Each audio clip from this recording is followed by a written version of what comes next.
Hello, geometry people. Today's topic is the rhombus. The plural of rhombus is rhombi. It's just a rule they have in English when words end in US. You make them plural by changing it to I.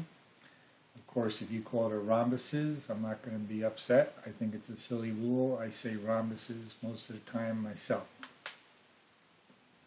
Now, what is a rhombus? A rhombus is a parallelogram. So I'm going to draw a parallelogram. But what makes the rhombus different from a regular parallelogram is that all four sides are equal. A rhombus is an equilateral quadrilateral. All four sides are equal. AB is equal to BC, is equal to CD, is equal to AD. All four sides. In an ordinary parallelogram, only opposite sides are equal in length. In a rhombus, all four sides are equal in length. The word we used in geometry for that is congruent. All four sides are congruent. So you may get problems like this. AB is equal to 7x minus 2, and BC is equal to 5x plus 10.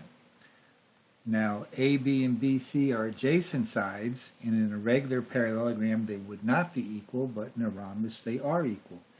AB does equal BC, so 7x minus 2 does equal 5x plus 10.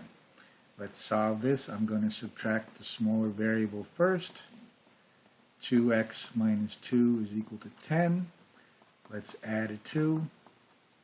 We get 2x is equal to 12, x is equal to 6. If we were to plug that in, AB is equal to 7 times 6 minus 2. 42 minus 2 is 40. BC is equal to 5 times 6 plus 10. 30 plus 10 is 40. It checks out. So if you're asked to find x, the answer is 6. If you're asked to find the length of the sides, the answer is 40. They may try to trick you by giving you this information and then ask you to find CD, but CD is also 40 and AD is also 40. Okay. Now another thing about the rhombus, and I'm going to draw it this way for starters. All four sides are equal again, right? Now, if I were to draw this diagonal across there, what kind of triangle is this up here? Well, it's an isosceles triangle. So that means the base angles are equal. That angle equals that angle. Now, since it is a parallelogram, opposite angles are equal. This angle down here equals this angle down here. So it turns out these two isosceles triangles are congruent. So these base angles there and there are equal. So if you look at these two angles right here that are equal to each other and these that are equal to each other, another way to say that is this diagonal bisects those angles because these two angles are equal. The diagonals of a rhombus bisect the angles. Bisect means cut into two equal parts. So you get a lot of problems with the rhombus that involve the angles. This is rhombus A, B, C, D, and let's say they intersect at E. Let me number these angles 1, 2, 3, and 4. Now, what do we know?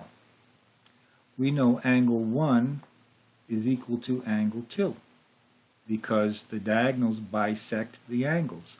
So if angle 1 is 30, then angle 2 is also 30. Well, if you know angle 2, can you find angle 3? Well, you certainly can, because another thing to remember is the diagonals of a rhombus are perpendicular. That's a 90-degree angle.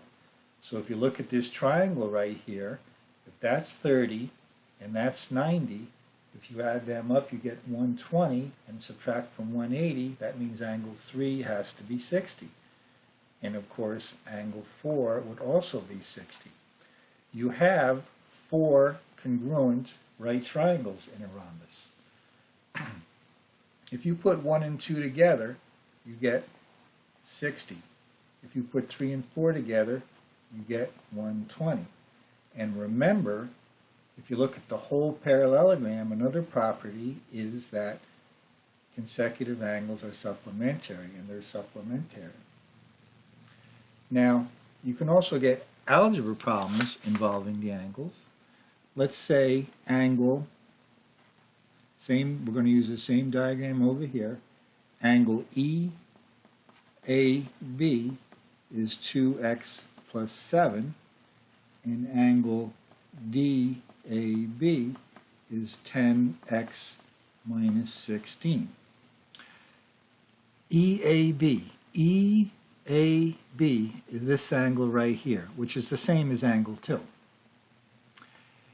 DAB is this angle here, which is 1 and 2 put together. Well, what do we know? We know that the whole angle, DAB, is equal to twice the smaller angle, EAB. So that's how we're going to solve this problem. 10x minus 16 is equal to 2 times 2x plus 7. 10x minus 16 is equal to 4x plus 14 when you distribute, minus 4x, and you get 6x minus 16 is 14. Finish this problem up by adding the 16 and then dividing by 6, and you get x is equal to 5. Okay, x is 5. And if we were to plug in, we would see that here we get 2 times 5 is 10, plus 7 is 17. 10 times 5 is 50, minus 16 is 34. You get 17 and 34, and yes, 17 is half of 34. It all checks out. Good luck on your assignments on Rhombus.